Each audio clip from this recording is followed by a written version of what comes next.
Good evening, everyone. Thank you very much for being patient and staying online as we sorted out a few technical hitches. I am here again hosting another webinar. This time I am happy because it's going to be more of a conversation from uh, two experts, and we're going to learn a lot more about labor migration. For those who are joining us today, welcome, and thank you for joining us for this session of the Know Better, Do Better campaign. The campaign has been running since the end of May, and it's been addressing different topics within human trafficking. So we started with an overview of human trafficking and the campaign. We had a discussion on child trafficking.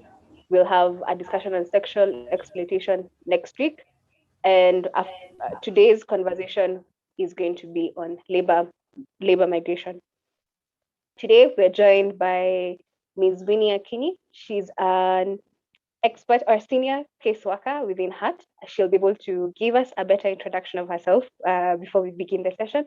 But based on her work on the ground, I know that, and I hope you will get to see it as you continue the session today, that she's an expert in issues, human trafficking, and for the purpose of this conversation, labor migrants. We also have Mr. John Gurugwe. He is a survivor and a community leader who leads a community of Kenyans in Qatar and has also been assisting labor migrants in Kenya and also in other GCC countries. Again, he is a wealth of information, and I know that this conversation and this training today will allow us to learn a lot more from him. So as we begin, sit back, relax. I promise I will not keep you here for too long. So welcome to my panelists. Winnie, I have done a small introduction. Please unmute and tell us who you are and why people should stay on and what you're going to what they should take home after the conversation today with regard to labor migration. Hi, my name is Winnie Akinyi. I'm a senior caseworker at HAT Kenya. It's a pleasure seeing you, Michelle, after a long time with the COVID. So I've been working at HAT for the last 4 years, especially right now we have a project that specifically deals with labor migrants from the Gulf. So one thing I like all of us to take home is that these people, just like us, they have ambitions and they want the best for themselves and their families. So as much as you say, why will you go back there? They actually have goals to achieve. And part of in that thought process that going there will help them achieve whatever goals they set their minds to. Yeah, so I've been here and I like to learn more from all of you too. Yeah, so regarding labor migrants, I think for the last 3 years, I've met quite a number of labor migrants, especially from the Gulf countries, Saudi Arabia, Qatar. Currently, at least for the better part of last year and this year, we've had quite a number of survivors and victims from Iraq and a few from Lebanon. One of the things that enable them to come home, and that is where the challenge is, that we as HAT, we work in assisting victims within our borders, either Kenyans or non-Kenyans. But when somebody is abroad, we expect the government to play a role. We expect the agent who took them there to play a role and the agent in the receiving country to play a role. But that is never happening. To date, we're having some major challenge repatriating them and enabling them to come back home.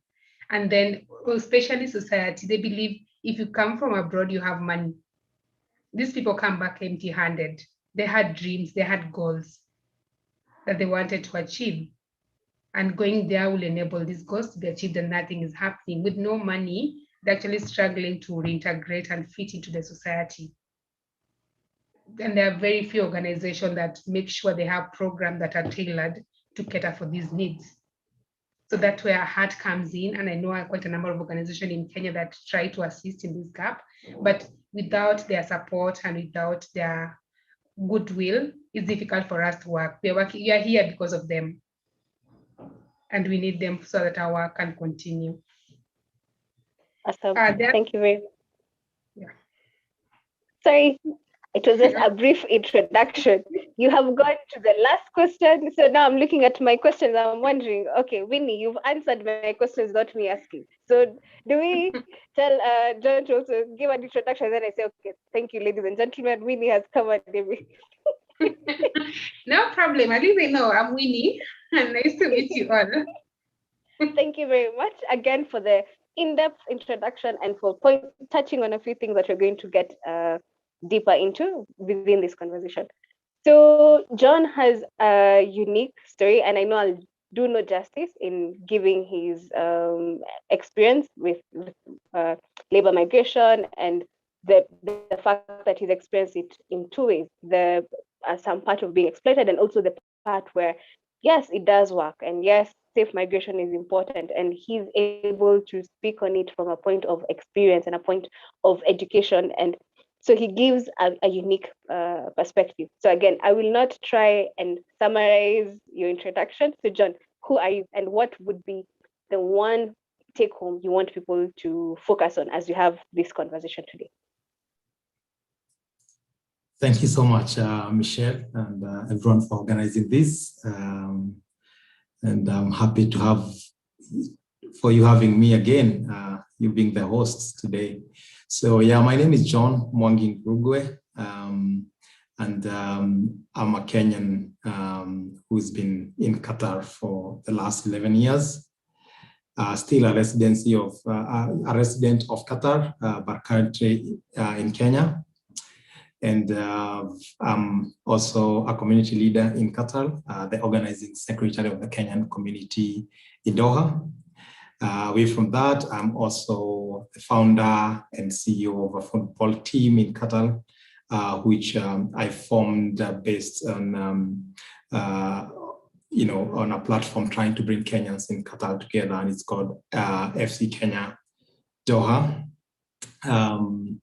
And then besides that, I also do things to do with migrant workers and helping Kenyans in Qatar, some in Kenya, some in Qatar, who might be looking for jobs, or those who are already in jobs and maybe are facing some issues. So I play that role as a personal, in a personal capacity, and also because I'm a community leader and because I've been through that as well. Thank you. Thank you very much. I see we has stepped aside. So I think since I'm also a guest, I'll do an introduction. My name is Michelle Koinange. I'm the coordinator of Stop the Traffic Kenya.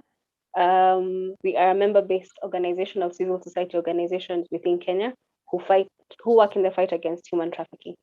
And for the purposes of this conversation, I'll be your moderator, and I'll also be a gracious host, a gracious guest to Hat. So Winnie, I'll stop bashing you because I am here because of you. So Winnie, I hope you can come back. Winnie. Okay, as we wait for Winnie, John, you're now on the hot seat by default. What, before you went to Qatar, this is it's 10 years ago, did you know what a labor migrant was? Had you heard of it before? And if so, what did you think or believe a labor migrant to be? Good question. Thank you, Michelle. And yeah, before I left for Kenya, going to Qatar, I might have heard that as a name, but I didn't know exactly what that was. And I remember since my high school days, I used to say that I'm never leaving Kenya to go work in a foreign country because of I was so loyal to my country, patriotic, and I was always saying I want to make money in Kenya and just go around the country and around the world and visit other countries, but not work. But then it got to this point whereby now I was looking to work outside the country because of various things. And Winnie, welcome back. Based on what you've heard from John, do you see that as a common perception by the labor migrants you get to work with? And then after you give us that, kindly also give us a definition of who a labor migrant is.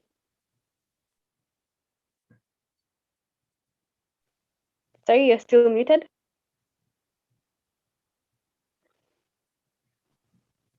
Okay. Yeah.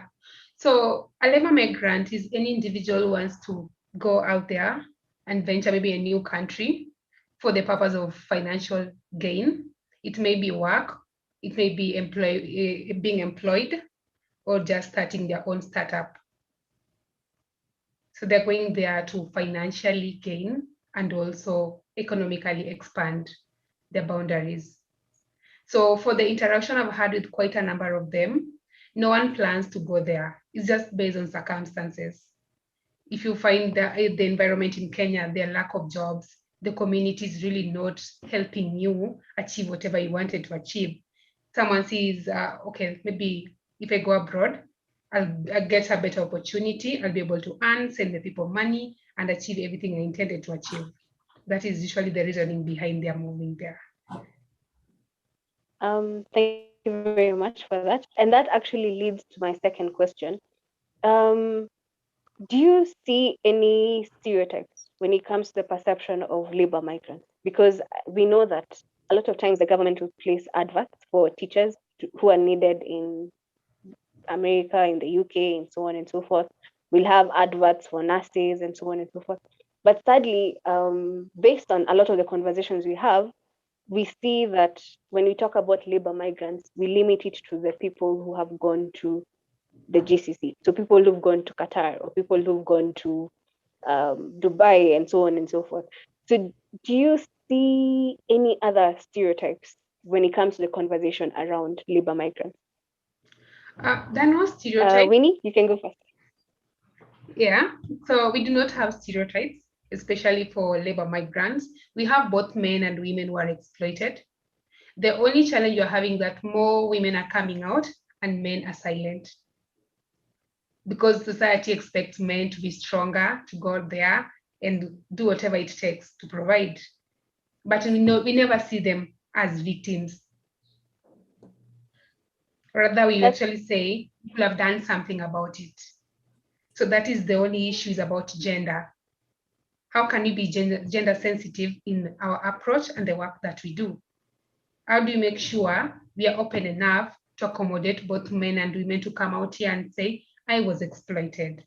I demand justice for whatever happened to me. So that is where it comes in. It's mostly an issue of gender. So based on that, one of the stereotypes you've seen is a gender bias, which is true. A lot of the time, especially when it comes to conversations on human trafficking, there are gender biases because women are perceived to be victims more than men. So yes, that is one example of it. John, do you see any other stereotypes when it comes to the conversation on labor migrants? Yeah, I tend to agree with Winnie on the same. And yes, like even with my experience, many men out there, yeah, sometimes they might confide with you, but they never want to come out.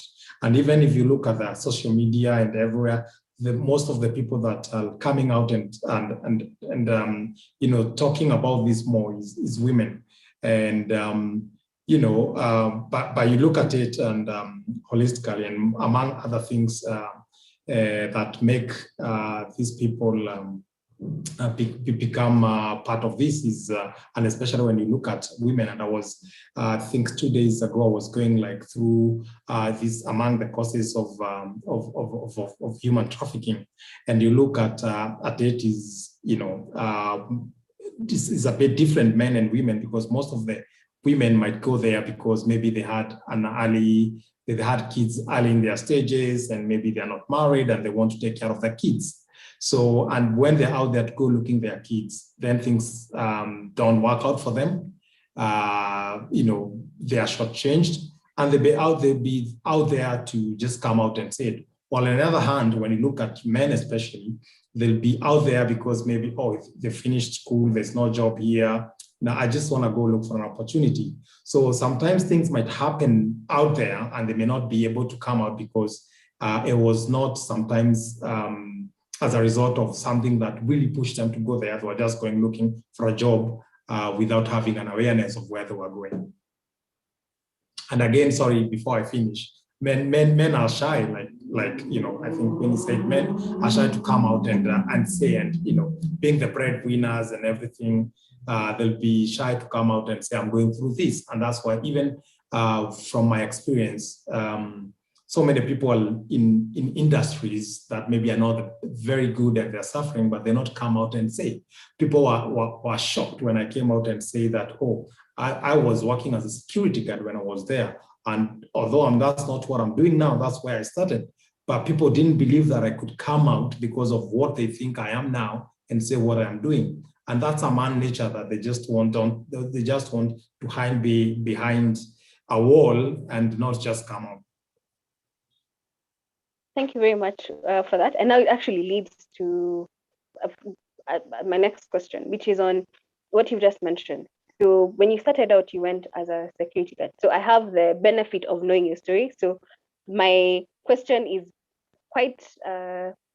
is very much based on that.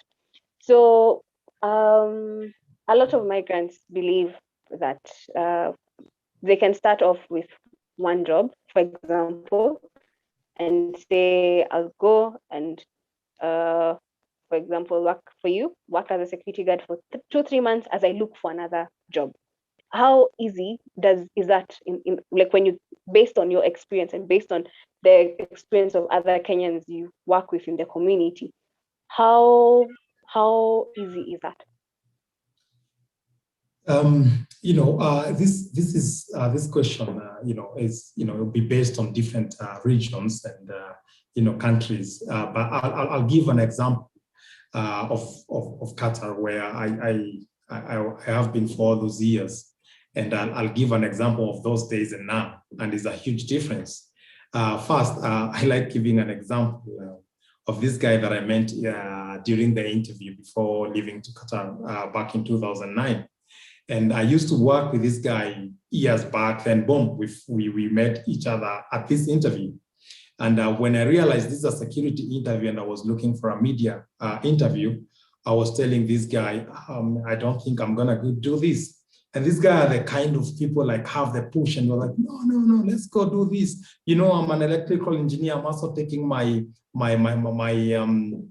tools with me so that when I'm not doing this security job, because it's 8 hours, after that, I can go do some part-time electrical job and earn money.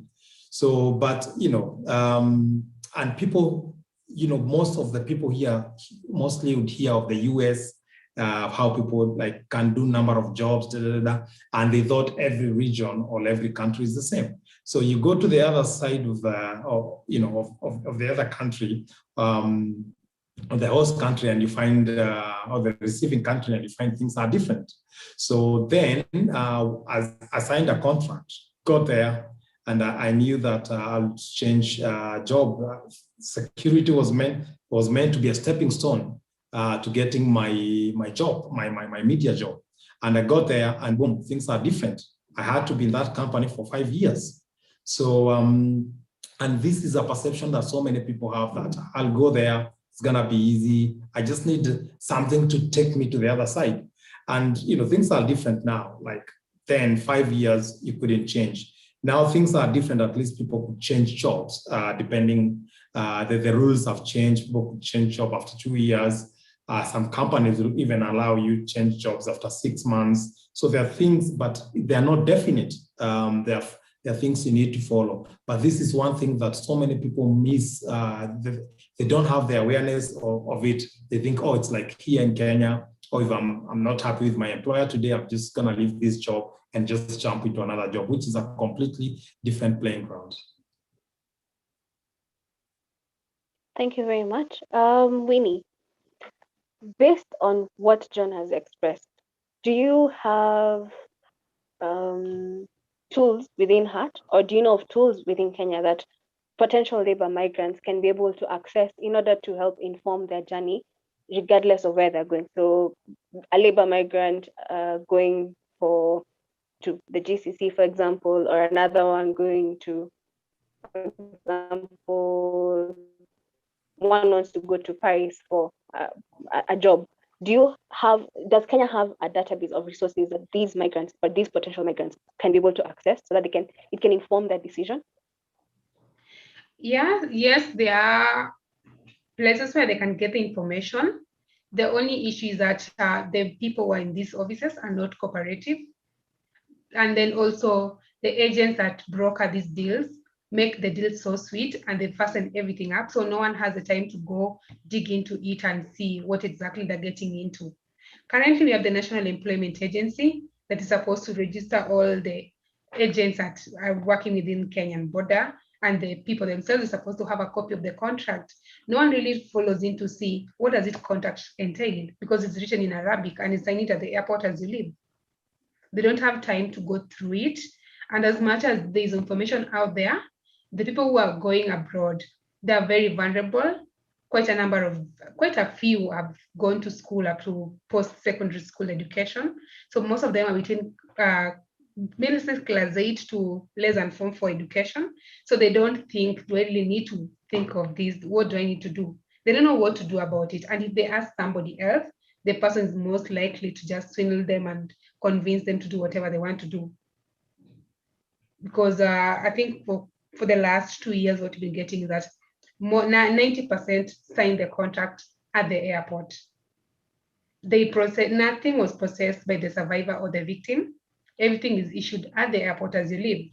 They don't know that this might be a trap or not. The only thing they see is an opportunity. So we have places to go. We have sources of information, but they're not going to dig into it and get to understand. So the only thing is that how can we make it more accessible to anyone so that even a kid in primary school or a secondary school can easily understand this information and know that it exists. So that is what we don't have as it is. So based on what you just said, I believe, let me just take you back. What you've expressed is mainly on people, is actually what is not supposed to happen. So could we take a step back and look at that? So there's someone listening to us or watching this live on whatever platform we have it live on right now, and they want to look to evaluate if the opportunity they have at the moment is a valid one. What steps or what guidelines would you give or share with them so that they can be able to assess this while they're still in Kenya, instead of assessing it, as you've said, at the airport or already in the destination country? So one thing I'll tell anybody, whichever agent or agency is taking you there, kindly go online and check. If that is not possible, go to any labor office within your sub-county. Let the official over there assist you to just verify if the agency or the agent is something that is authentic. If whatever contract you're going to be given, if it's possible, we have HAT. You can approach us and give us a copy. We'll see if we can get a translator to interpret for us exactly what is written. So by the time you leave Kenya, you know what your job description entails.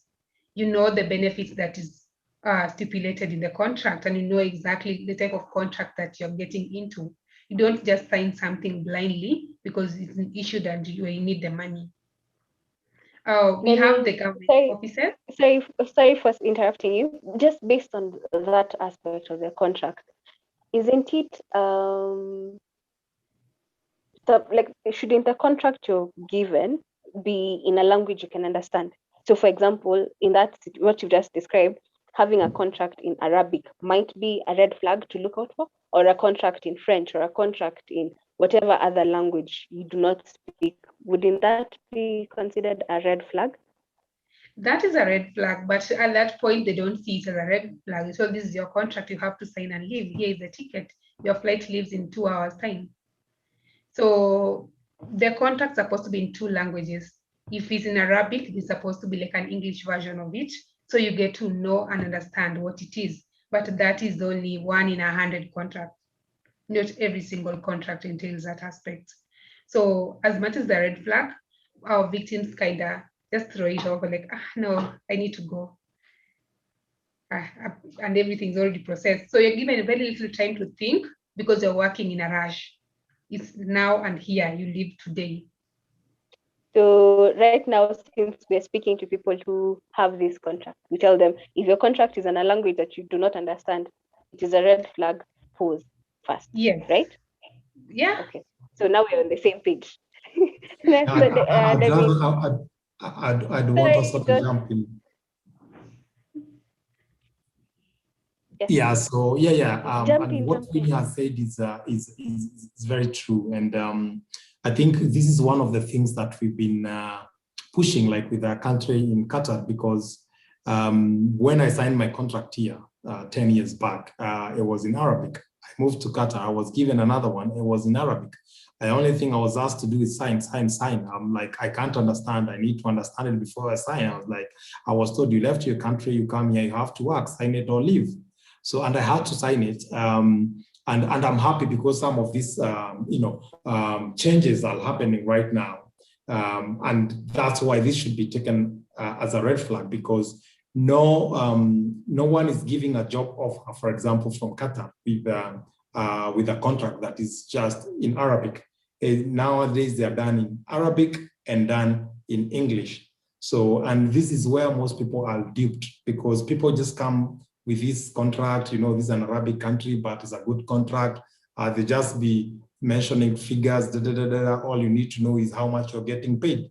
But those are the things you don't get to know. So, and when you get to the other side, is a different story. So yeah, I think people need to know that you should not sign a contract that is not in a language that you can understand. We also have translators here. So if you're in doubt, it's good to ask.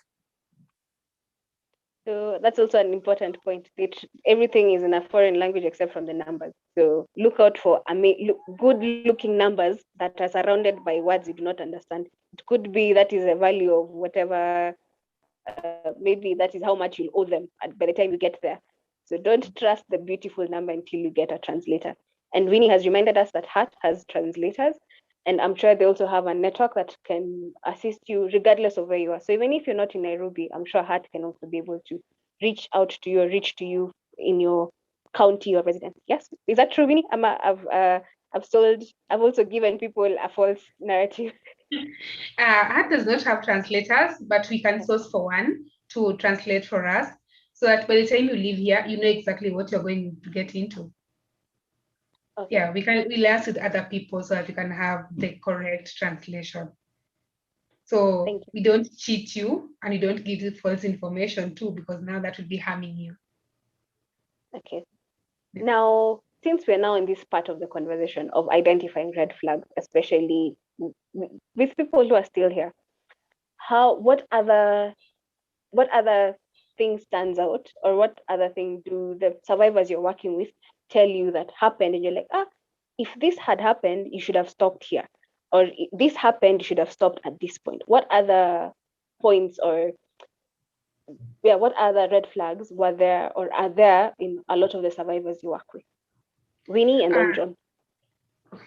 So one thing is that do not let the agent and the agency process all the documentation, including the passport and the birth certificate, because 90% of the time, they're actually false documents. And instead of you being perceived as a victim, you become criminalized because now you have forged document. So make sure at least you own part of that documentation. You process the birth certificate on your own and you get your own passport to go there. Do not let everything be up to the employer, the perceived employer, because you've never met them.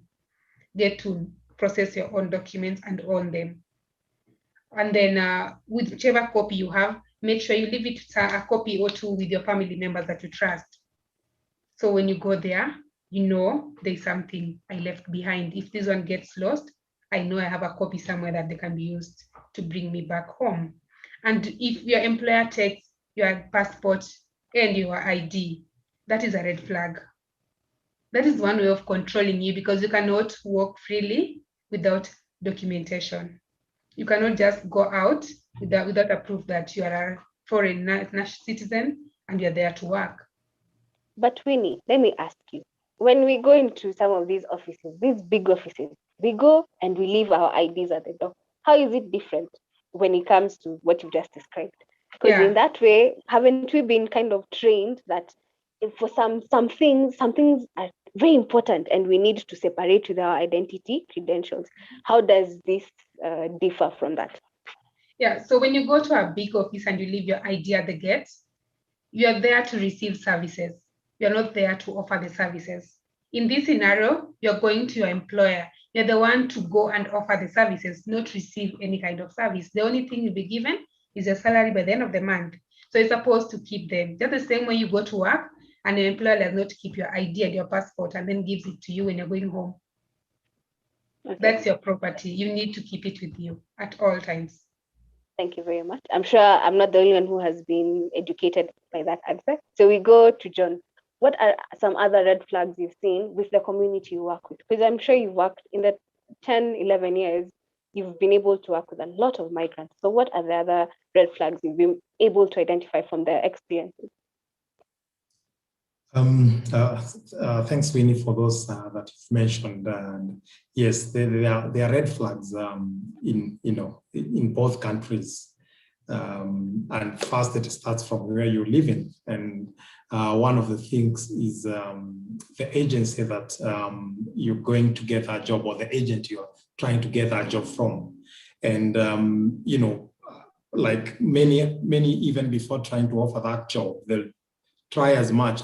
Like Winnie has said, if an agent want to offer you a job, and if they're straightforward, they'll be telling you, sorry, these are the documentation we need. If you don't have it, boom, sorry, you go and look for this. But now they've formed a different cartel whereby they'll be asking you, okay, we have someone who works at the DCI, we can get your fingerprints. We have someone who works at immigration, we can get your passport. Like, they want to do all this for you, such that even if you don't get that job, by the end of the day, they'll have earned something out of you. So, and the best thing is, and I always advise people, if you need a job out there, don't go to an agent to seek things that you should have before looking for a job. You know, if in Kenya you're seeking for a job here, the first thing they'll be asking is your ID. So you don't go look for a job and then the employer sends you to get the ID so that you can get employed. So in the same case, if you need a job, you need first to go to have the passport, get a good contact, and then go looking for that job if you have to go look for that job. But when you put yourself in a situation whereby you just walking, standing without anything, you already exposed yourself to fraud. So that is a very, very, it's a red flag in terms of that these people want to get those stuff from you so that they can earn even before you travel. So, and then after that, they're gonna exploit you and let you go. So therefore, whatever happens, they'll have taken money from you. Again, the amount of money they ask. Someone is offering you a 20,000, 30,000 job and is asking 150,000 Kenya shillings as an agency fee. So you already, that is already a red flag, because you're already putting yourself into a debt bondage, because you're gonna be paying for this money for the longest time until you're able to cover that. A friend of mine who was in Qatar 2 years back came here, and then the other day he called me saying, "Oh, I've been looking for a job, I can't find one, but I found this agent who is asking me for 120,000 to give me a cleaning job for about 23,000." And I said, "Look," and he continued and said, "I was looking at selling my land, but then I don't have the time to sell it because the first batch is leaving in a week's time." I was like, "Look, now you're rushing to do things just because you want a job. What you're going to expose yourself after that is going to be bad." And especially with like most clinic jobs, especially, they don't even pay nothing. I know some agencies will ask for like security jobs, most people. Normally, you should not be paying for anything. But then I think it's moving to a point whereby like some employers will be telling people, they'll be paying maybe $300 ahead to the agent. But then the agents, because they are very greedy, they need more money from people, they go on and ask money. So, and I told this guy, "You're just going for a cleaning job, just search, look for this company." And we went through this and there was nothing being asked by the company that was hiring. So, but he's there trying to sell land to pay that amount of money. So that's a red flag. The amount of money that the agency fee is asking you vis-a-vis your salary, then that's a very big red flag. You know, there are other few things, but then let's look on the other side. When you get there, like Winnie said, you're there, you get in there, everything's of yours is confiscated. It's not you anymore. You get there, you are told, oh, sorry. You get there, you had signed a contract of, say, 2,000 reals, for example, which is almost equivalent to 60,000 Kenya shillings. You get there, sorry, this was not the agreement. We had agreed for 1,000 real. So you shouldn't even be starting to move on with that, because you are in a foreign country, you've already traveled, they've paid your airfare, there's nothing that's going to change. So you should be sure in the first place that this is a red flag, and know that moving from that is going to be issues moving forward. Again, if people don't take up like your mobile, your mobile phone, and especially for those who work as domestic workers, if you don't have access to any communication, if you don't have access, you don't have a day off, you're told you'll be working 7 days a week, that's already a red flag, because no one can work for 365 days without a rest. So there are those few bits, and this is where people need to look as red flags. But let me just, for this platform, I'll just share the few that I have. Thank you very much, John. So based on what you've just shared, I'll go back to Winnie. John has expressed, when you're giving your introduction, you talked about the work that HAT has done with victims in Iraq, in Lebanon, and other countries. So based on that, how would a labor migrant, or how would someone who's already in the destination country and being exploited get assistance from you, for example? Are there channels you can reach out to? I see you're unmuting, so. Yeah, our official channel is out through our helpline, which is 0780 211 113. So anyone within Kenya, outside Kenya, can send us a WhatsApp message. They can call us. Actually, someone with the line, and it's on every day from 8 to 5:30. You can give us a call, write a message, go to the WhatsApp, just anything. We'll call back and see how we can assist you. And we also liaise with other partners in this sector to help the people come back home, and also just to get the aftercare. Now that you're back, where do you start? Which kind of support do you need? So we actually work with other people within the country and outside the country. You've actually brought in another point to all of this. In our whole conversation, we've talked about labor migrants as people leaving Kenya. But someone living from, for example, Kakamega to Nairobi is a labor migrant, right? Yes. Oh, okay. So how do we address issues of abuse and exploitation within our own Kenyan setting? As I know, especially with domestic labor and even people who work around the household, so gardeners and even some formal employment, there is some aspect of exploitation still within the country. So does HAT have any services or assistance for labor migrants who do not necessarily leave the borders of Kenya? Our support is not really defined on where you are exploited. If it's within Kenya, we'll assist you. If you're outside Kenya, we'll assist you, as long as we actually ensure that you are a victim of human trafficking, and we have a way of just getting to know if this victim was exploited or this someone is more of a labor issue. There are different labor exploitation and just having like a labor issue. Maybe you want higher pay. The way we have our teachers every time they're on strike, they want higher pay. It's more of a different, it's a labor issue, yes, but it's not labor exploitation. So what could be an example? Our country. So more of a labor issue, let's say you are my employer, you employ me and you denote, maybe I want now extra benefit. I want my salary to increase by 10%. And you're not willing to do so.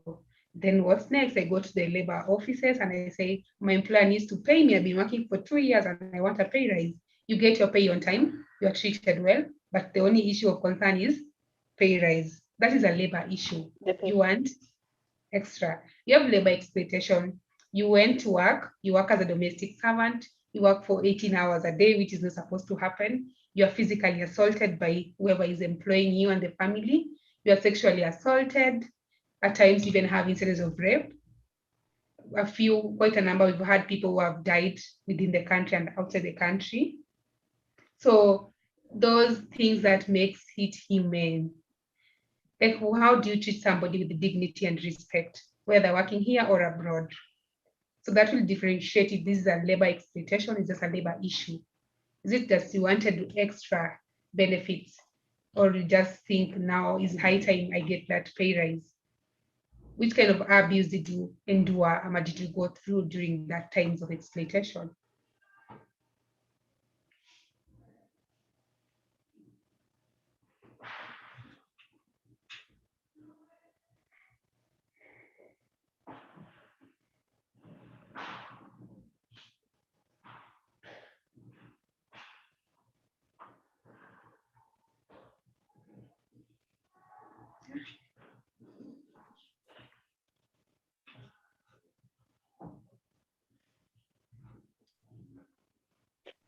Thank you very much. Sorry, I think I dropped off briefly. Okay.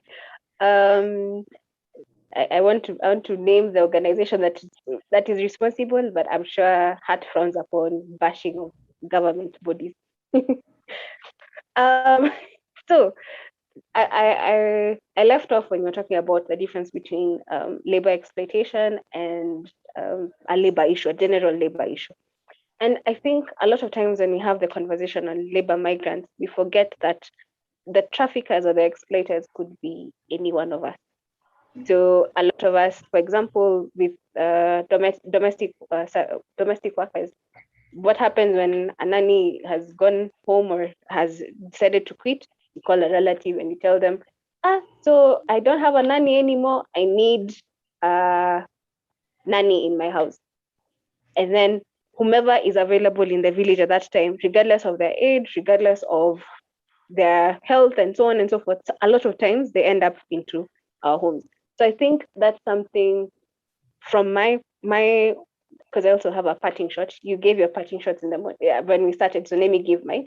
One thing I want everyone who's listening to remember is when we talk about human trafficking in general, we should stop pointing all our fingers away from ourselves, but also look at how we may be able to be culpable in one way or another. What are we concerned about the people who are working for us in our homes? Are we concerned about the people working in our offices?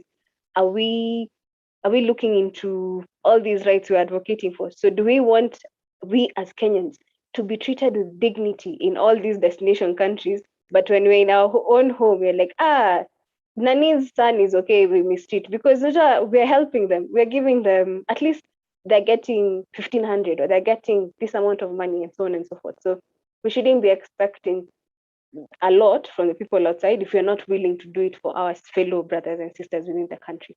So that's my parting shot. Back to the questions. I've seen a few questions coming in, so thank you for the team behind the scenes. Feel free to just share your questions on whatever platform you're watching us from. We'll be able to answer them here. There's an amazing team behind the scenes who is assisting us with all these logistics. So finally, my last question, and then we get into everyone else's questions. When it comes to resources available, Winnie, you've talked about the role Heart plays. You've also talked about your partnership with other organizations around I'll say around the world, because we don't need to list all the countries you have partners in, so we can just say globally you have partners. And then John, you've also talked about the work you do. Even while you're in Kenya, you still have a lot of work you're doing in Qatar. So something and this is in line with our campaign, we have brought in a lot of stakeholders together. We've had government, we've had civil society organizations, private sector, academia, and so on and so forth. So based on your experience and your understanding, what is a place for partnership when it comes to addressing issues of labor migration? Do you see a place for it? And if so, who are the key stakeholders you'd want to be participating in this conversation? So I'll start off with Winnie, since the last time you were speaking I was cut off. So let's start there and then we go to John. Same question. So government is actually one of the key stakeholders we need to involve. It's not somebody like you'll want to work with the government because they have a lot of power and authority to get a lot of things moving, especially in this sector of human trafficking. They make the laws and they also help us in the implementation of these laws. So government is one of the key stakeholders we need to involve. We also need the general public because all of our survivors and victims come from a specific community. They come just within Kenya. So all of us should be part of this process. No one should be left behind. It's either you are facilitating the process or participating in the process, or even now, the one exploiting the people. So everyone should be part of this process. Yeah, and religious society. Some cultures, we need religion to come in from different, regardless of wherever they come from. We need religious church-based organization and religious institution to come on board. Yeah, that is it, Michelle.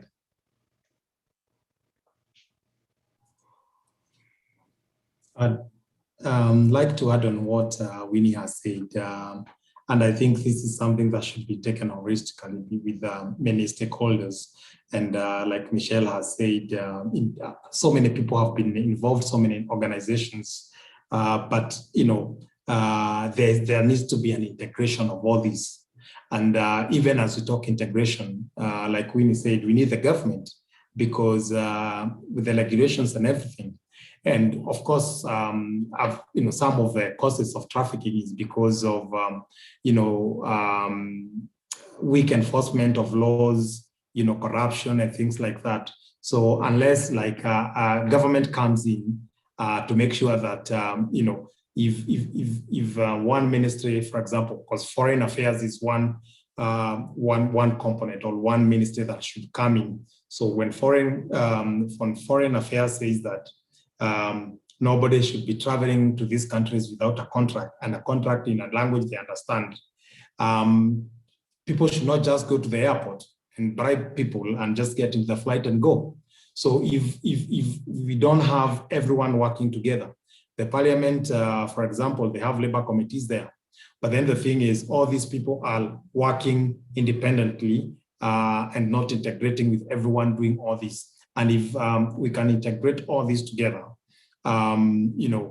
government, foreign affairs, parliament, NGOs working through these, that the churches, individuals who are involved, if we can integrate all these together and come down, even if it's workshops, get to know these are the loopholes, this is where it's all going wrong. It's very easy to get rid of some, because it's very difficult to eliminate everything, but at least we can get rid of certain percentage of issues that are affecting workers, be it local, be it those traveling outside the country. Thank you very much, John and Winnie, for the insights. And yes, I agree. We need to have this conversation with more stakeholders. We need to have this conversation from a multi-stakeholder perspective instead of every one of us having this incredible conversation, but in our own corners. So yes, that is very important. So I have a few questions. So remember, all those are joining us from different platforms. Remember that you can easily put your question in the chat box or whatever platform you're using, and the questions will get to us. The first question speaks to the times we're in. So right now with COVID,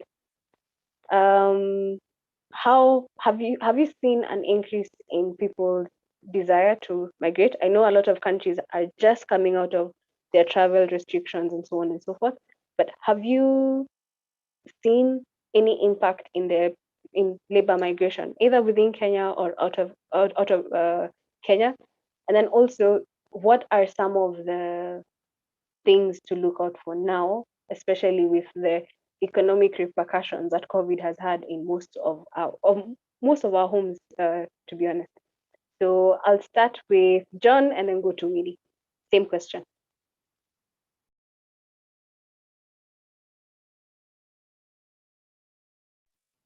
You're still muted. Sorry. So sorry, I was saying I'll answer the first question, so I missed the second one as I was writing the first one. And yeah, to answer the first question, yes, there's been so many people have lost jobs in every country, and there are so many people trying to migrate and go work in other countries. Dubai, people ask me about Dubai. Have people ask me, recently someone asked me, oh, I'm trying to look to go into Canada, and someone is asking me for 400,000. So people are still trying. And now if you even go to those countries like in Qatar, there are so many people who lost job. Probably they didn't come back because they were being given some time to stay there, because this was a global pandemic and you're not just chasing someone to go. So the company gives you, say, for example, 6 months or a year to be within the country looking for a different job. So, and the cases have gone up, and I think though people are still going, COVID would say it's been bad, but sometimes it has helped some of these things change, because, for example, it's very difficult now to get a job in, for example, Qatar, because there are so many processes. They are looking at those, whether you're vaccinated or not. There is also, if you're not, you have to go through quarantine. So no one is willing to. So many of the agents are not willing to pay that fee to do that ahead, when they know that they're just trying to dupe you and they may not get that money back.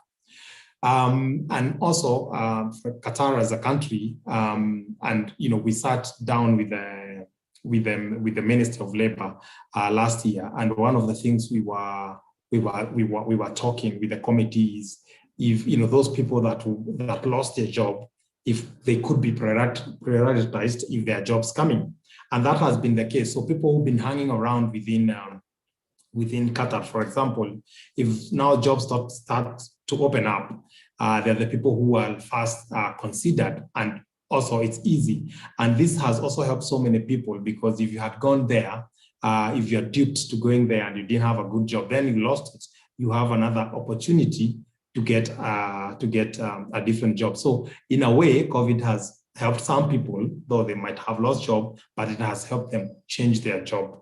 But yes, there is so much people now trying to go there. And I'm really sorry because I didn't note your second question.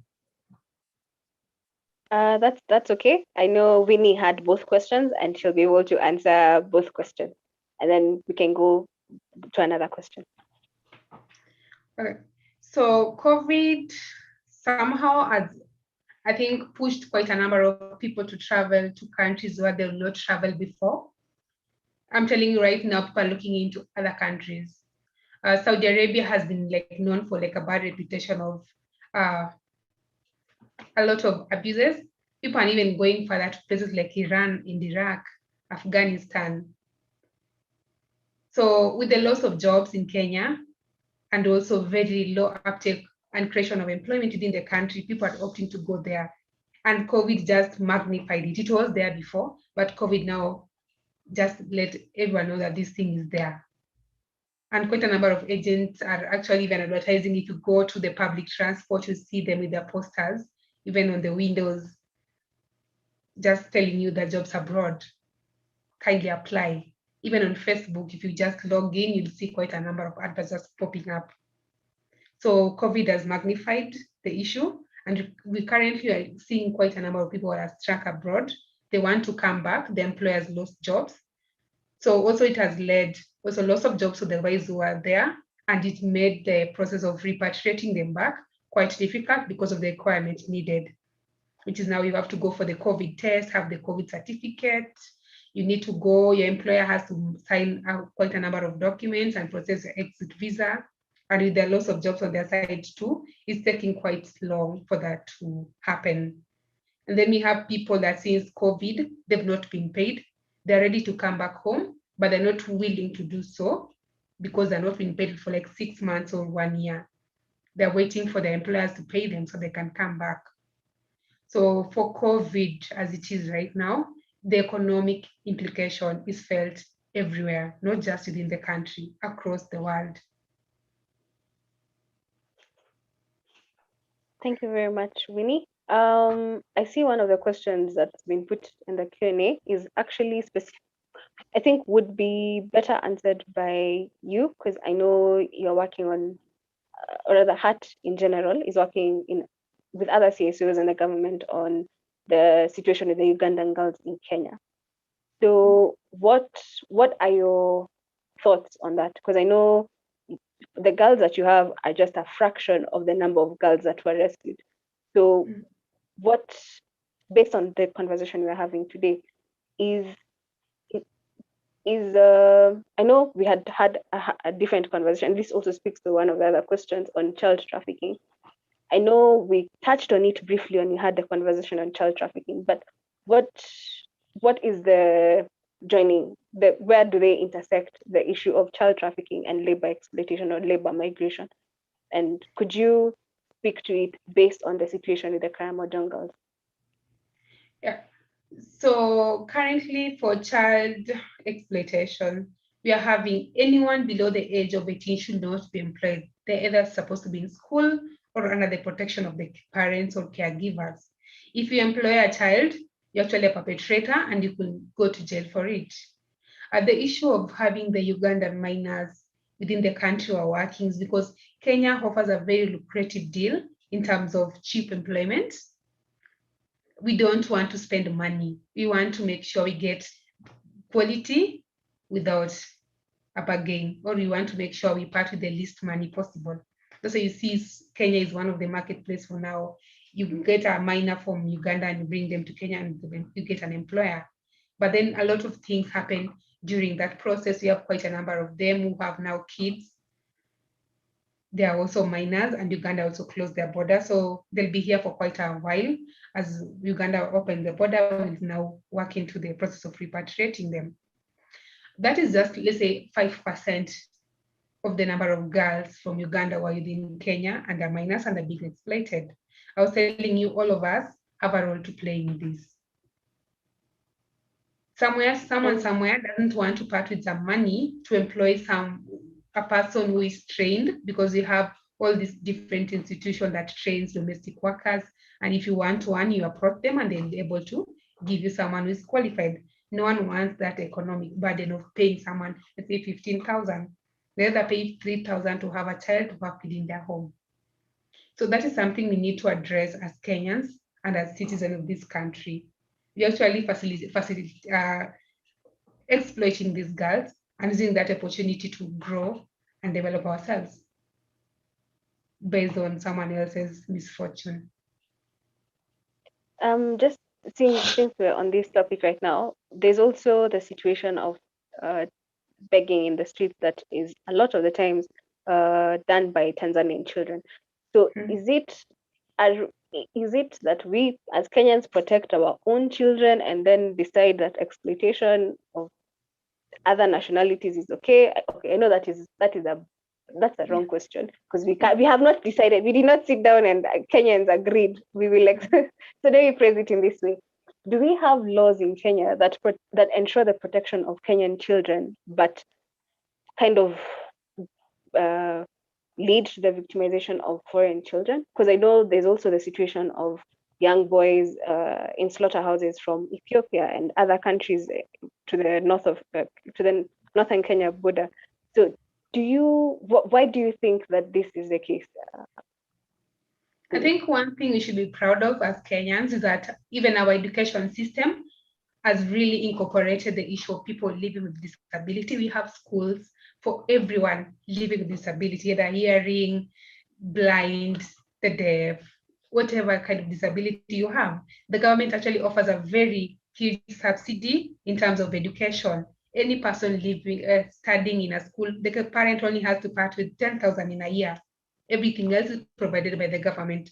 So the Kenyan government has ensured every person living with disability has equal access to all amenities, including education, health, and you can pursue your dreams just like any other person, which they are, and any other person. The only difference is that they are living with disability.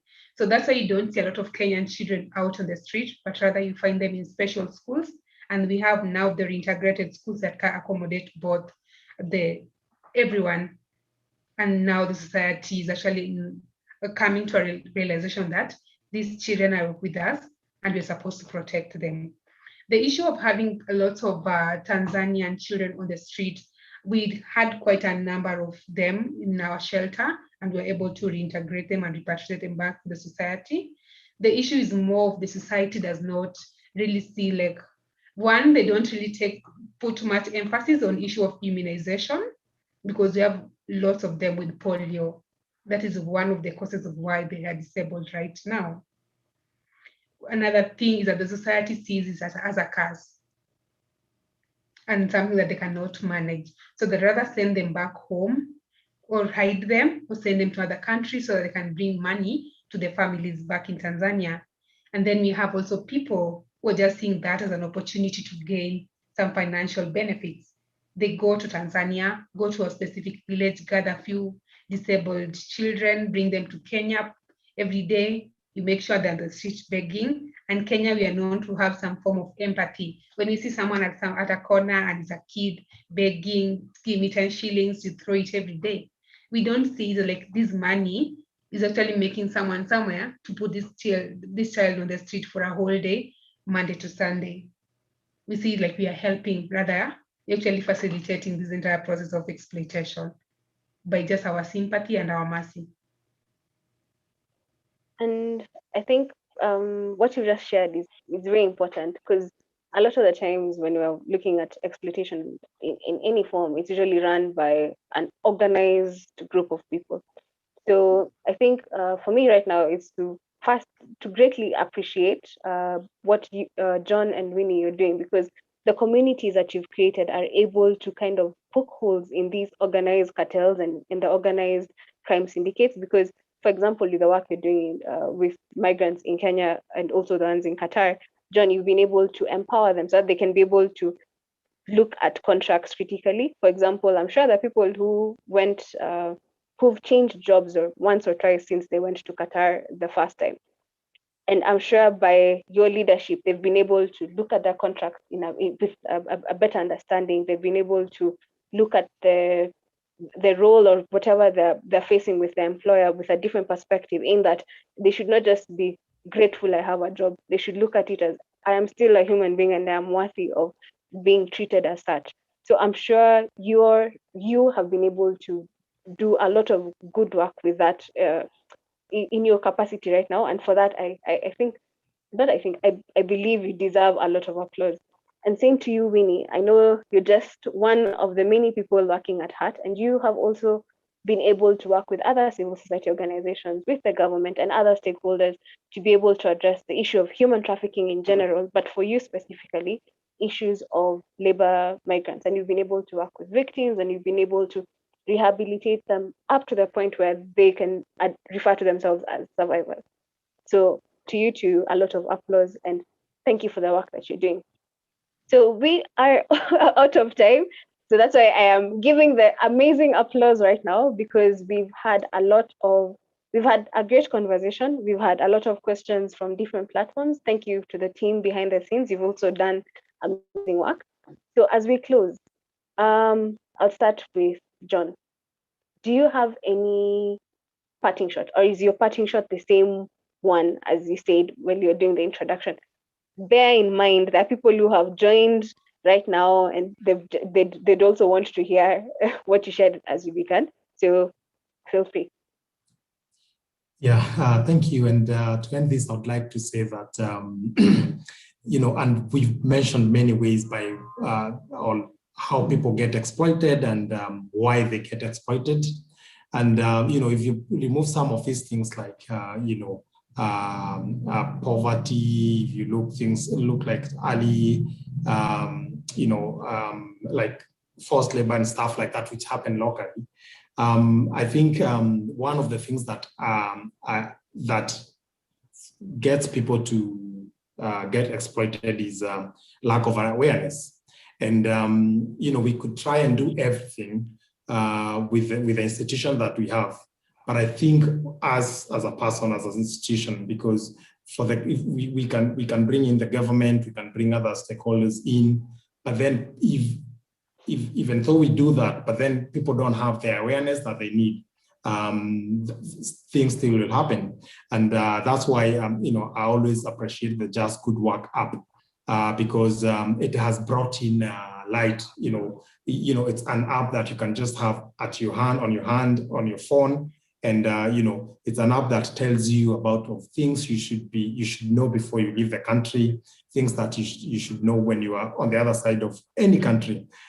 So I think that empowerment, that, the app, empowers people to get to know, to make the right decision for their future, based on the work they are going to, whether it's safe, it's legal. So it brings a platform for the safe migration. It equips you with knowledge, like, what am I expecting, and again, it's an app that is very, engaging because it involves other stakeholders, community leaders and stuff like that, such that things that, technology cannot take it all. So things that technology cannot take or doesn't know, people will come in and share those thoughts through the app, or, come have a workshop, sit down, talk, what is being done right, what is being done wrong, what should be improved, what should be added. So I think awareness is the biggest thing. And this is why we keep promoting this app for people to know on what to do. Also, like when you're in Qatar, where when you get there, get to know who are your community leaders. And we always insist of people traveling to make sure that they register with the embassy, because if you go to the embassy, they'll tell you, this is your community leader, you're from the security background, security is represented by so-and-so. If you are domestic workers, in case you have issues, this is your representative who can bring this to us or to the committees. So that awareness is very good. Also getting to know what are the numbers that I can call. For example, Qatar they have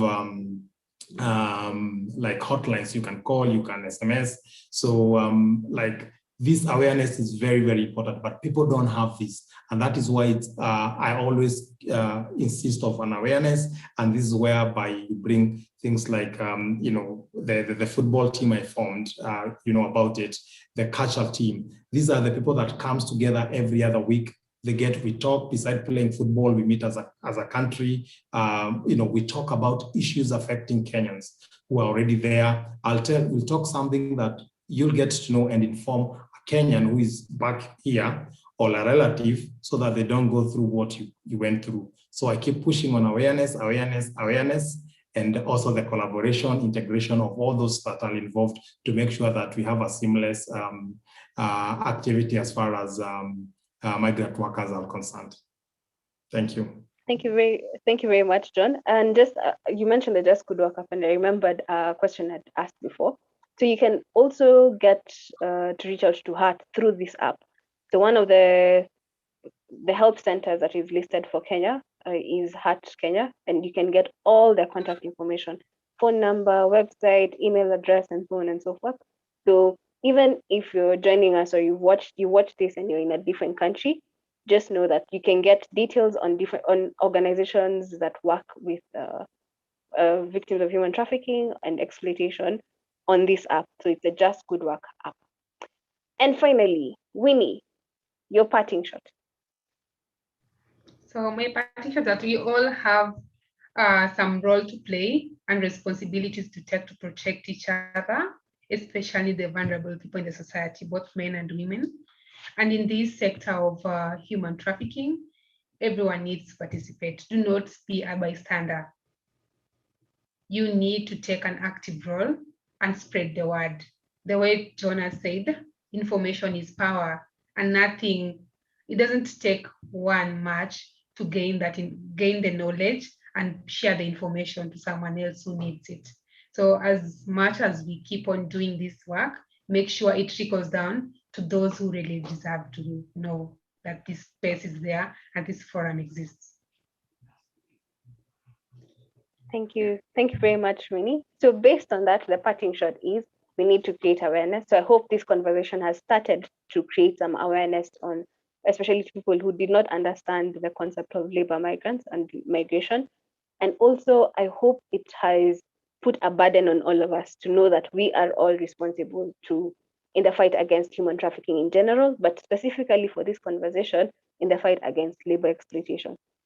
So with that, it has been an amazing, I think, hour and a half, and I'm grateful for all that have been able to join us. And a special thanks to Hart for facilitating this. Thank you for allowing us to join you in these conversations.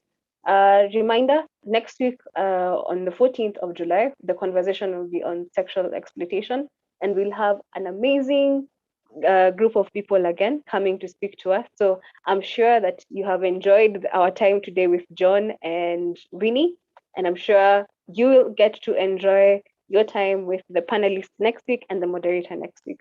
Again, thank you very much for staying with us and for following us on this journey of the Know Better, Do Better campaign. Again, thank you and have a great evening. Kwaheri. Yeah, thank you. Thank you. Bye-bye.